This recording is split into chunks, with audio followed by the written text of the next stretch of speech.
prior to being woken up, prior to recognizing nakedness and vulnerability, there was no reason for man and woman to hide from God. Now are they hiding from God? Well, they're naked. They're vulnerable. Okay, so think about this. It's like, imagine that you have the capacity to live truthfully and courageously and forthrightly. Just imagine that. And then imagine why you might not do that. And then imagine, well, how about fear and shame? How would that work? Well, let's say that the idea of living forthrightly and truthfully and courageously is analogous, given what we already know about these stories, to walking with God in the garden. Well, what stops people from doing that? What stops people from hiding? Well, it's a recognition of their own inadequacy. They look at themselves and they think, how in the world is a creature such as I supposed to live properly in this world with everything that's wrong with me? And so what do you hide from? Well, you go home, you sit on your bed for 5 minutes and ask yourself, what have you hidden from in your life? Man, you'll have books of knowledge reveal themselves to you in your imagination, right? You say, well, why are you hiding? Well, it's no bloody wonder you're hiding. It's no wonder that people hide. That's the thing that's so terrifying about this story. We woke up and we thought, oh my God, look at this place. Like, this is seriously, there's some serious trouble here, and we're in some serious trouble, and we're not what we could be.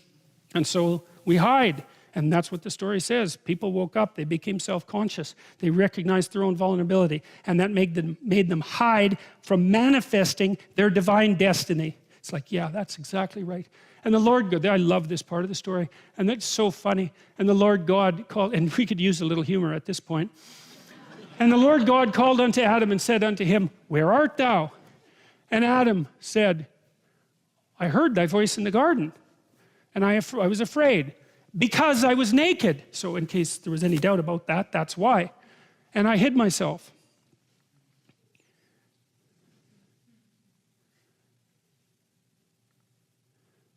And God said, who told you that you were naked?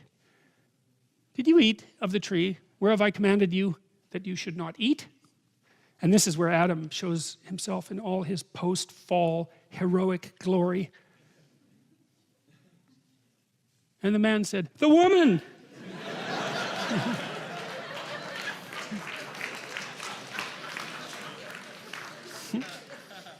Whom thou gavest to be with me. She gave me of the tree and I did eat. So that's such,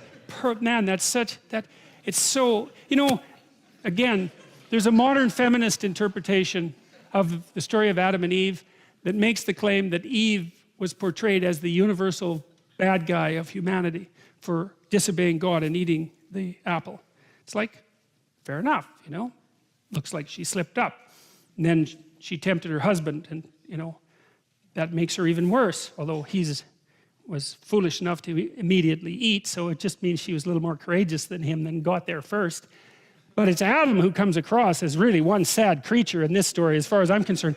Look at what he manages in one sentence. It's like, first of all, it wasn't him, it was the woman. And second, he even blames God. It's like, it wasn't just the woman, it was that woman, and you gave her to me. And she gave me of the tree and I did eat. It's like, so, hey, Adam's all innocent, except now not only is he naked and disobedient and cowardly and ashamed, he's also snivelly, backbiting, think. He rats her out like the second he gets the opportunity, and then he blames God. It's like, and that's exactly right. That's exactly right, man. You go online and you read the commentary that men write about women when they're resentful and bitter about women. You read it, it's so interesting. It's like, it's not me, it's those bitches, okay? That's right, it's not me, it's them. And not only that, what a bloody world this is in which they exist. It's exactly the same thing.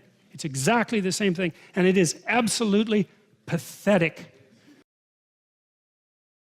Okay, so zebras have stripes, and people say, well, that's for camouflage.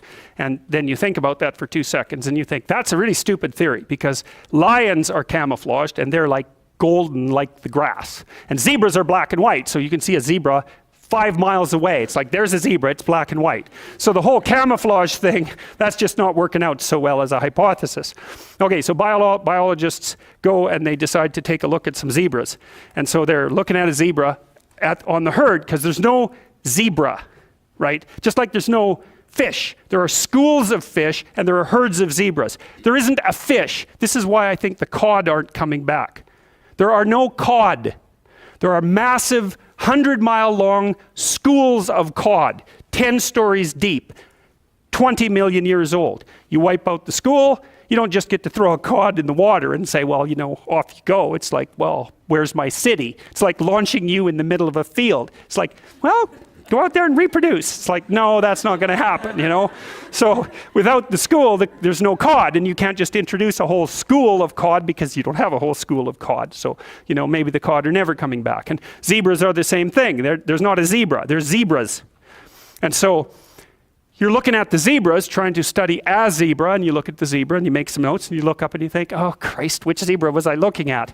And the answer to that is you don't know, because the camouflage is against the herd and the black and white stripes. There's a variety of reasons for the stripes. The flies also seem not to like the stripes, but you know, usually things evolve for multiple reasons. But anyways, it's very difficult to parse out a zebra against the herd. You look down, you look up, it's like, uh-oh. All those damn zebras look the same. Yes, the camouflage is effective, but it's against the herd. All right, so then you think, well, we better identify a zebra so we can see what he's up to. So then you take your Jeep and a can of red paint and a stick with a rag on the end of it, and you drive up to the zebras and you paint their haunch red a little bit, put a nice red dot on their haunch, or maybe clip their ear with a cattle clip. And then you stand back and you think, hey, I'm pretty smart, now I'm going to watch that zebra. So what do you think happens to the zebra? The lions kill it. Right. Because lions, they're smart, right? Hunting animals are smart. But they have to identify a zebra before they can organize their hunt. They can't just hunt the whole herd. They have to pick out a zebra. And so maybe it's like a zebra that's got a sore hip or something. And so you think, well, nature's kind. It just takes the weak. No, zebra or lions like really healthy, delicious zebras, but they look like all the other healthy, delicious zebras, so they can't get a bead on them. But if they're small and just born, or if they're limping, or there's something that identifies them, then the lions can pick them out. And then they do pick them out. And so the rule for human beings is, keep your damn stripes on so the lions don't get you. And I'm telling you, man, if you want to remember one thing from my class about human motivation, that's a good thing to learn. People camouflage themselves against the herd, and they like to be in the middle of the herd, which is what fish do, by the way. If you have a big school of fish, the smart, healthy, large fish are in the middle of the school. Because you know what you call fish on the outside of the school? Bait. Right. So that's what people are doing. They're trying to move into the middle of the herd all the time. And the herd moves around, or the school moves around, and people are going, well, I'm in the middle. I'm staying in the middle here. So I've got this protective ring of people around me so the predators don't pick me out and do me in. So, okay, so that's part of the reason why I said, well, you can't sell something to someone for success. Because you're thinking, well, people are aiming at success. Don't be thinking that. It's not by any means necessarily true. Trait neuroticism is a powerful motivator. And trait neuroticism is, let's not be too threatened or hurt, right? That's the negative emotion system. And the negative emotion system is a killer source of motivation.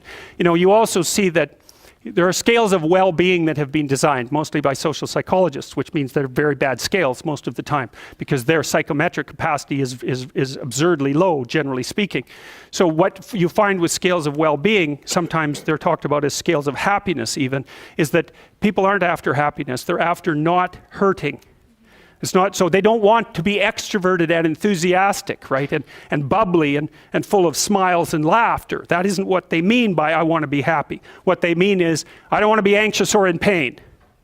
And so well-being scales tend to be something like emotional stability plus extroversion. But the big loading is on emotional stability, the reverse of neuroticism. You want to avoid suffering. You don't want to be happy. You want to avoid suffering. And one way to avoid suffering is not to let the lions gnaw on you. And one way of doing that is to stay in the middle of the damn herd. And so, I'm not being a smart aleck about this. I understand why people do that. There's real danger to being visible. There's real danger in being visible. Now, you might be successful if you're visible, but you also might be dead. So God's upset because he made man on the earth, and it grieved him at his heart. And God says, I will destroy man whom I have created from the face of the earth, both man and beast, and the creeping thing and the fowls of the air.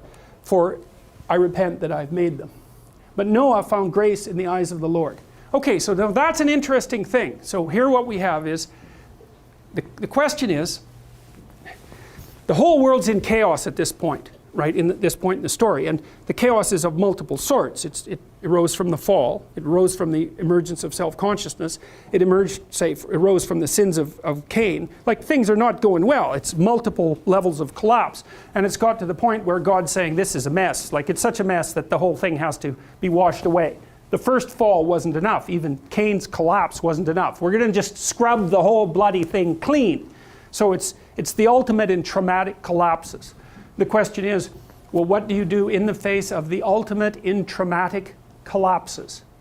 And the answer is in the story. So Noah is someone who finds favor in the eyes of God. So he's like Abel. There's something that Noah's doing right that's going to enable him to ride out the storm. And so the question, here it's the same question. Do you want to have a life where there's no storms? Or do you want to have a life where you can ride out the storms? That's the issue, right? Are you behind the dikes, or do you build a boat? Do you captain the boat? That's the same idea. And so the idea here is that the thing that rides out the chaos is the thing that builds and captains the boat. It's another dominance hierarchy idea. What should be at the top? Well, it's the top of something that doesn't get flooded out as well. What should be at the top? Well, it's to be the boat builder and to be the captain of the boat. It's not to be hidden from the flood, precisely. And so, I mean, here's something to think about. Identity politics, because that's what we're up to our neck in. Okay, are you who you are? Can I box you in? Will you accept that as an identity? So I could do that lots of ways. You're male, you're Asian, you're young, right? There's things about you that I can derive because of your putative membership in a set of different groups. The problem with doing that is that the number of groups that I can assign you to is without end. So I have to pick arbitrary groups to assign you to, and you can accept that if you want, but there's no evidence that those are the proper canonical groups. But maybe you're happy about that, because now you've been assigned membership in a group, and that's your identity. Okay, so the question is, well, fine.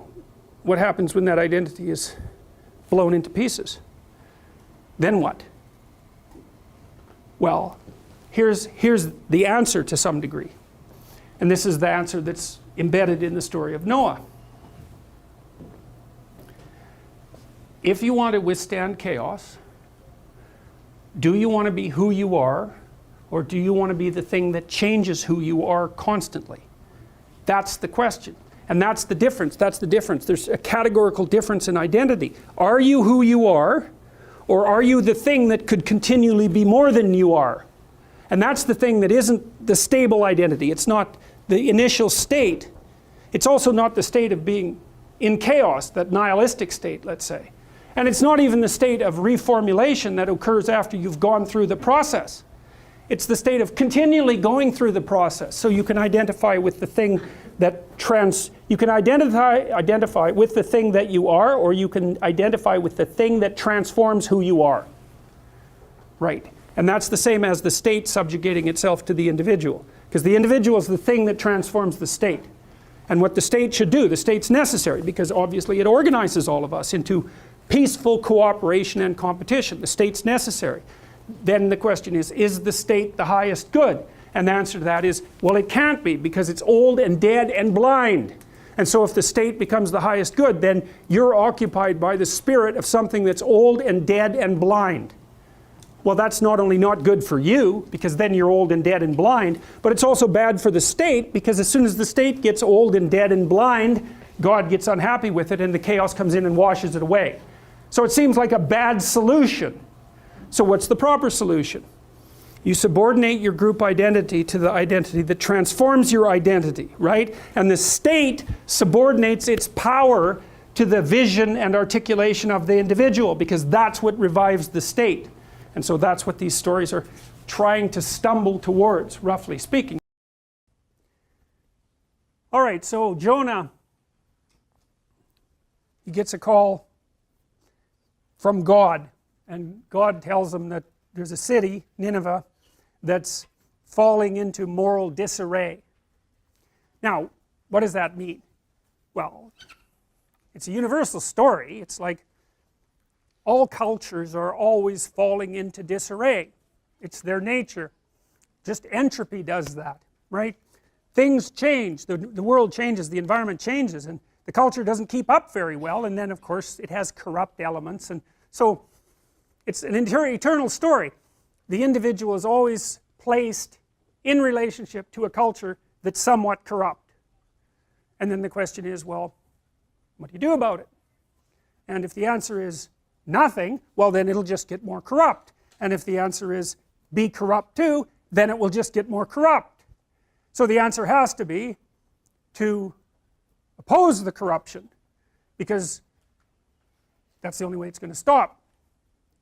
Now, God threatens to destroy this city because of its corruption, and I don't think you need to presume anything particularly metaphysical about that to understand it. It's very straightforward that the more corrupt a culture is and the less trust is possible between individuals, the less productive the culture is going to be, because why do anything if some corrupt person is just going to come and take it? You know, it might even be that the culture is so corrupt that if you are good for something and you produce resources, you're actually more likely to get killed because you have something of value. So like you're just not going anywhere with that. And why would you work if you didn't have any sense that, you know, you could store up the value of your work for some reasonable time in the future? So if the society is corrupt and there's no trust, it's degenerating. And you know, it might live for a while, but isn't going to last very long, and so that's the idea. Corrupt societies collapse. That leaves open what corruption means. Anyways, Jonah thinks, no, no bloody way. I'm not going to that city. They can go to hell as far as I'm concerned, and that's really what he thinks. And why in the world should I do anything about it anyways? And these are good objections. It's like, why would you do that? And you'll face this, believe me, in your life. You will face this. In fact, you already do, always, constantly, continually, in small ways perhaps, when you're interacting with people who aren't treating you properly. And when you're acting, and those might be your parents, they might be your friends, they might be people at your workplace, they might be professors. They're playing a crooked game, and you don't like it. And you know it's crooked. And so then the question is, well, what should you do about it? Well, if you know it's crooked, it's not so good to play along with it. I mean, we'll say that you know it's crooked by your own standard of values. It degrades you to play along with it. You're going to stand up and oppose it? Well, no, probably not. You're probably going to do what Jonah did, jump on a ship and get the hell out of there. And, you know, that's a logical thing to do, but it doesn't solve the problem. And I think this has something to do with human ethical responsibility, because there are other old stories, and I'll tell you one likely, where the son of the king, the Lion King, the son of the king, he goes off and he's some pathetic adolescent, and then he's shamed by the reappearance of his old girlfriend into turning into something vaguely useful, and he opens his eyes and he goes back and he fights Scar, and you know, it's a scene of hell, right, because there's fire everywhere, and he fights Scar, he finds out Scar killed his father, he casts him into the pit, roughly speaking, and then the rain comes, and then, you know, the movie returns to its beginning, fundamentally. It's paradise, paradise lost, paradise regained. That's the movie. And I mean, that's the story of human beings, you know. You're in a place that's working out pretty well. Something happens to knock you off your perch. You're down in the chaos for a good amount of time, and maybe you never get out. But maybe you learn something down there. Maybe you strengthen your character. Then you pop up to a new place, and maybe it's better. Better aim, better you. Now, I'm not being overly optimistic about this. I know perfectly well that people encounter impediments during their life that they find almost impossible to recover from, but it's the best shot you have. So anyways, Jonah runs away, but God isn't very happy about that, because it's actually Jonah's destiny. It's necessary for Jonah to repair the city.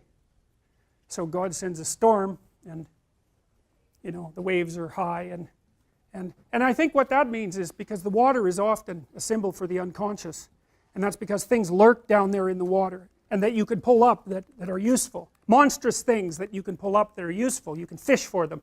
You can go fishing in your own being for answers, which is what you do when you try to think, right? You ask yourself a question and you wait, and maybe an answer appears. It's like, where did that come from? You didn't know what the answer was before it appeared. Would it just pop into being out of nowhere? Who knows? So you fish. So anyways, the waves come and the boat's going to be knocked over, and that's what happens, I think, when you know you should do something. I mean, everyone has this experience, I believe. Perhaps you would be willing to put up your hands if this experience is foreign to you, okay? There's part of you telling you you should do something, and it's hard to do it, effortful, and maybe you're afraid of it, and so you don't do it, you just procrastinate, right? And so how do you feel about that? Good? I mean, so what, you feel that you're betraying yourself. Your anxiety actually gets worse, not better, even though, you know, you can put it off moment to moment, but that doesn't help because every time you put it off, the anxiety just grows a little bit. You're not proud of yourself. You have a sense that you're making things more chaotic than they should be. You know, and if you do that long enough, and I'm sure many of you have had that experience, if you do that long enough, if that becomes habitual, things will get so stormy around you that you'll fall right into the chaos, into the watery chaos, and maybe you'll drown. So it's not a very good idea to run from your destiny, let's say. Whatever that might be. And you need a destiny, you need a place to aim at, because that's what gives your life meaning. And you need meaning in your life because life is hard. So, you know, you need something to buttress yourself against that. So anyways, they wake Jonah up, and Jonah says, it's probably my fault because, like, I'm running away from something I'm supposed to do, and, you know, God isn't very happy about that, so why don't you just throw me overboard? And the crew isn't very happy about that, but the waves are really starting to come up, and Jonah's pretty insistent that he's the cause of the problem, and so they draw lots, and Jonah is chosen, and so they decide to toss him into the ocean, and immediately everything's calm. So he's a center of chaos because he's not doing what he's supposed to do. Fine. Well, then a whale comes up and swallows him, and then he's in the whale for 3 days. Now, that's a weird thing. The whale, that's the whale that Geppetto's in. That's a dragon. It's that thing that you have to go out there and conquer to get something of value. Now, when you've made an error, when you've fallen off the pathway, when you've deviated from what you know you should do, it produces a state of internal chaos and worry and concern.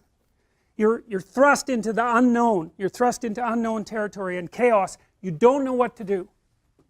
And that's often symbolized by the encounter with a monster, like a dragon, or something that lives under the water. And I think the reason for that is, as far as I've been able to tell, is that human beings, because we've been prey animals for forever, in our battle with carnivorous lizards, for example, and alligators, and even dinosaurs, because there were dinosaurs around at the time of our most distant ancestors. And there was even a cat at one point that was adapted with teeth to pierce human skulls. So it had a head that was exactly shaped to grab you here and put a tooth through the back of your skull. So, like, we've come through some rough times, man. And we have a system in our mind that's a threat predator detection system. That's the thing that makes little kids think about monsters in the dark, right? Because, well, there is monsters in the dark. Parents always say, well, there's no monsters in the dark. It's like, that's not true. The dark is full of monsters. There might not be any in your room right at that moment, but that doesn't mean there aren't monsters in the dark.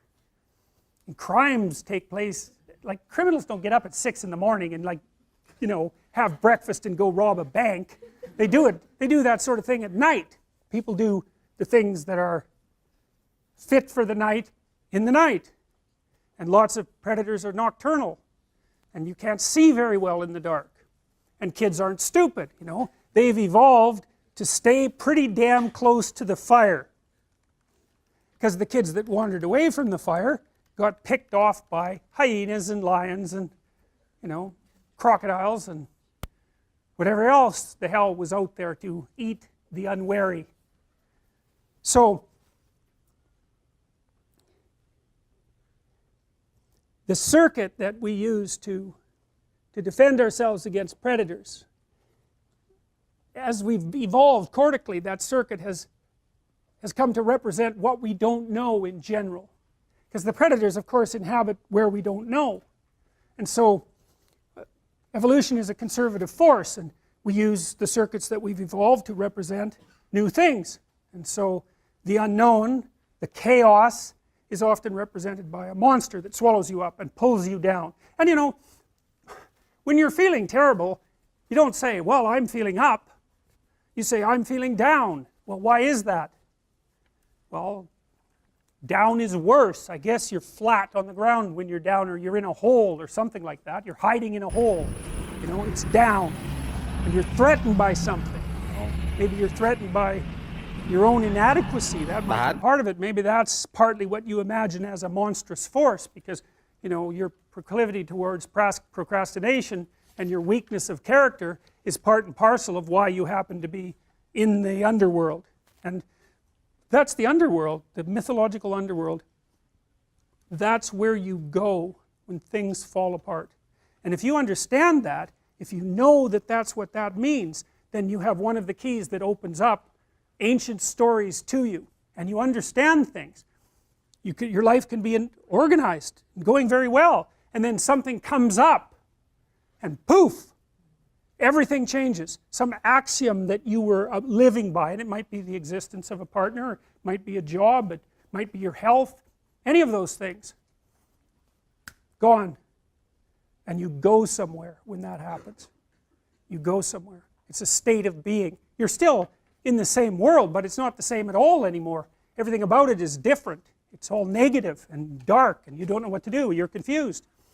And so, what do you do down there in the underworld when things have fallen apart, especially if it's the worst possible case scenario and you realize that you actually had something to do with your demise? That's really annoying, you know, when something bad happens to you, and then, you know, you grind yourself into bits trying to figure out what the hell happened, and then you realize that, well, you were playing a causal role. Now, sometimes you're so depressed you assume you're playing a causal role, and you weren't. It's not easy to figure out by any stretch of the imagination, and it isn't that everyone who does something terrible is at fault for it, but sometimes you find that you were off the path somehow, and maybe even that you knew it and that you didn't attend to it, and that's why all of this hit the fan. And so then down there in that chaos, you decide that you're going to do what you're supposed to do instead. And then maybe you get to rise up again, renewed, if you're lucky, and then you can go fix the city. And that's what this story's about. And that's why I picked the image to represent the course, because really what happens, you see, with the psychoanalysts, the road to health, if you're not doing well, which means that as you act in the world you're not getting what you want, there's something wrong with the match between your presuppositions and your actions, habitual, and the way the world is responding to you. And so it's not turning out for you. And the question is, well, what can you do about that? And one answer might be to examine yourself for presuppositions and action patterns that are not serving you well, and to find out what they are and what to do about them. And maybe some of that is, maybe you're not moving forward because of fear, and maybe that fear is grounded in terrible experiences that you had in the past that you've never been able to understand. And maybe one of the ways of gluing yourself back together and expanding your personality so that you could in fact live properly in the world is to go back to those terrible events and untie them and straighten them out and understand them and drop them. And that's what psychotherapy is about in large part. Psychoanalytic, behavioral, doesn't matter. What are you afraid of? What are you avoiding? What are you failing to develop? Maybe from fear. maybe from avoidance, God only knows, maybe from disgust. How can you get over it? How can you reclaim those parts of yourself?